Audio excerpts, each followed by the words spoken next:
एक बार की बात है, एक गांव में शमशेर नाम का एक किसान रहता था। उसकी एक पत्नी सविता और दो बेटे रंजन और माधव थे। शमशेर बहुत ही गरीब और मेहनती किसान था। वो अपने बच्चों की पढ़ाई के लिए 2 वक्त की रोटियों के लिए कड़ी मेहनत करता था।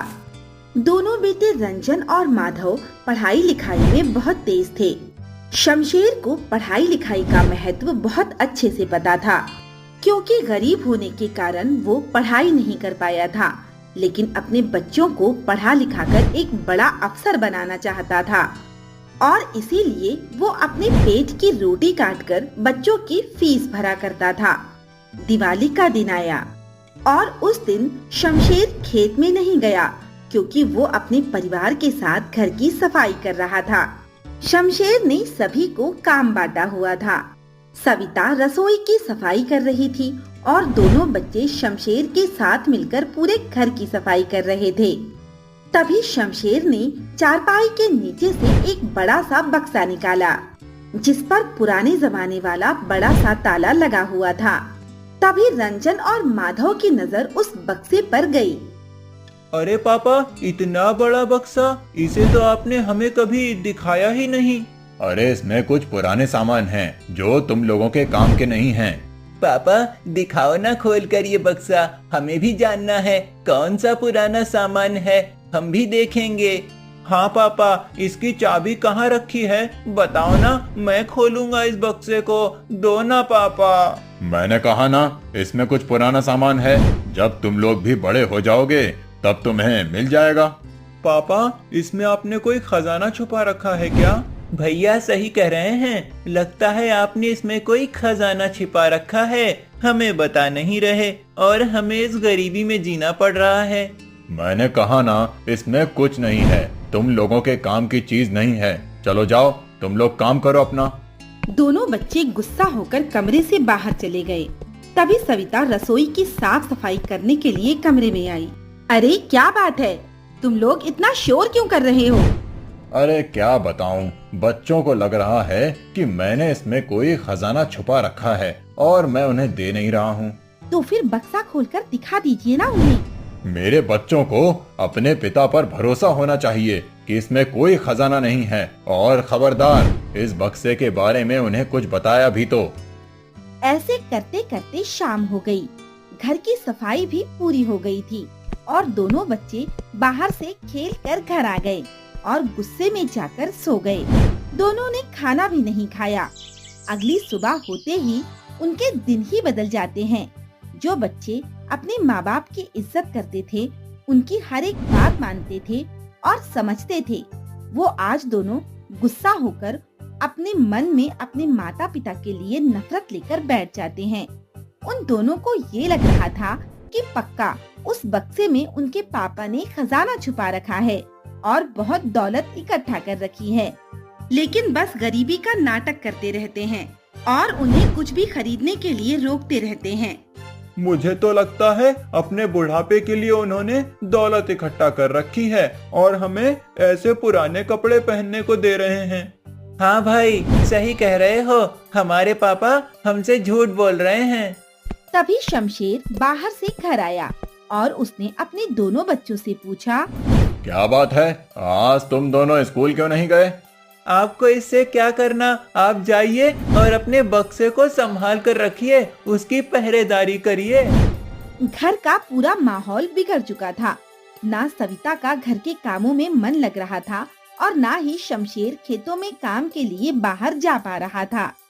दोनों बच्चे आपस में बातें कर रहे थे और प्लान बना रहे थे कि जब दिन में शमशेर खेतों में जाएगा और उनकी माँ सविता जंगल में, तब वो उस बक्से को खोल कर रहेंगे। शमशेर खेतों में जा चुका था और तभी सविता भी जंगल के लिए निकल गई थी और घर में किसी के ना होने के कारण दोनों बच्चों ने फायदा उठाया और उस बक्से की चाबी को खोजना शुरू किया, लेकिन चाबी कहीं भी नहीं मिली। तो इसीलिए दोनों ने बाहर से हथौड़ा लाया और उस ताले को तोड़ना शुरू कर दिया, लेकिन ताला टूटा ही नहीं। ये कैसा ताला है, हथौड़े से तोड़ने पर भी नहीं टूट रहा। शाम हो गई है, मम्मी पापा के आने का वक्त हो गया है। चलो पहले जैसा सब कुछ कर देते हैं। सब कुछ इधर उधर फैला हुआ है। दोनों बच्चे सब कुछ पहले जैसा कर देते हैं और अपने कमरे में जाकर बैठ जाते हैं। रात होती है।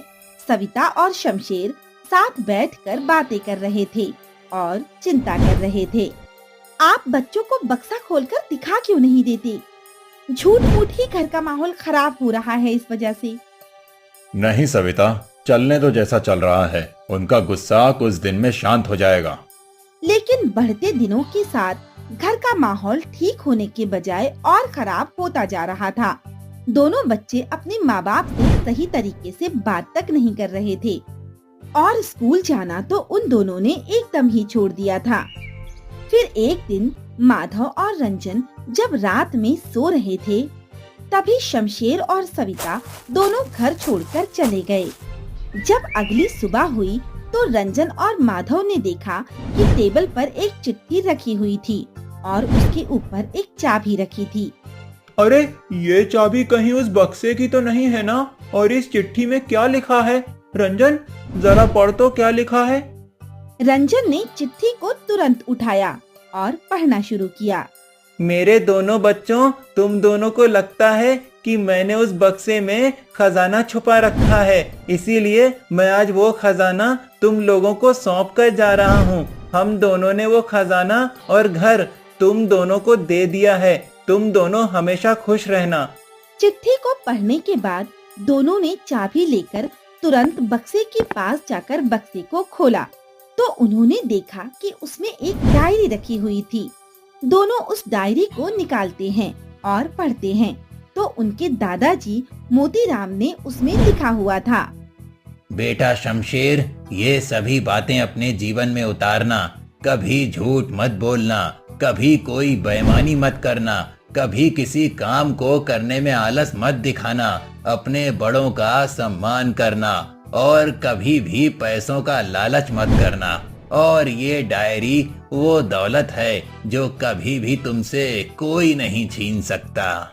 डायरी पढ़ने के बाद दोनों बच्चे बहुत उदास हो गए और उनकी आंखें नम हो गईं। हमने पापा को कितना गलत समझा। वो तो बस दादाजी की कही हुई बातों पर चल रहे थे और हमने सोचा कि वो झूठ बोल रहे हैं, हमसे खजाना छुपा रहे हैं, लालची हैं। वो ईमानदारी से चल रहे थे और हम उन्हें बेईमान समझ रहे थे। हम लोगों से कितनी बड़ी भूल हो गई और इस भूल की वजह से हमने अपने माता पिता को खो दिया।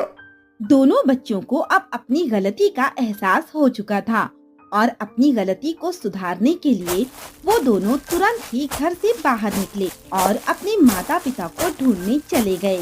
वो जैसे ही बाहर निकले तो उन्होंने देखा कि सामने से उनके माता पिता शमशेर और सविता आ रहे थे। उन्हें देखते ही रंजन और माधव अपने माता पिता के पैरों में गिरकर रोने लगे और माफी मांगने लगे। हमें माफ कर दीजिए पापा, हमसे बहुत बड़ी गलती हो गई। हमने आपको कितना गलत समझा, प्लीज माफ कर दीजिए। हाँ पापा, हमें माफ कर दीजिए। हमने आपको कितना भला बुरा कहा और कितनी बातें सुनाई। मुझे अपनी गलतियों पर बहुत पछतावा है। माफ कर दीजिए पापा। शमशेर और सविता की आंखों में आंसू आ गए थे। उन्होंने अपने बच्चों को उठाया और उनसे कहा, बेटा, तुम दोनों को अपनी गलतियों का एहसास कराने के लिए ही हमें ये घर छोड़ना पड़ा था। इसके बाद रंजन और माधव सुधर गए थे और ईमानदारी के रास्ते पर चलने लगे थे।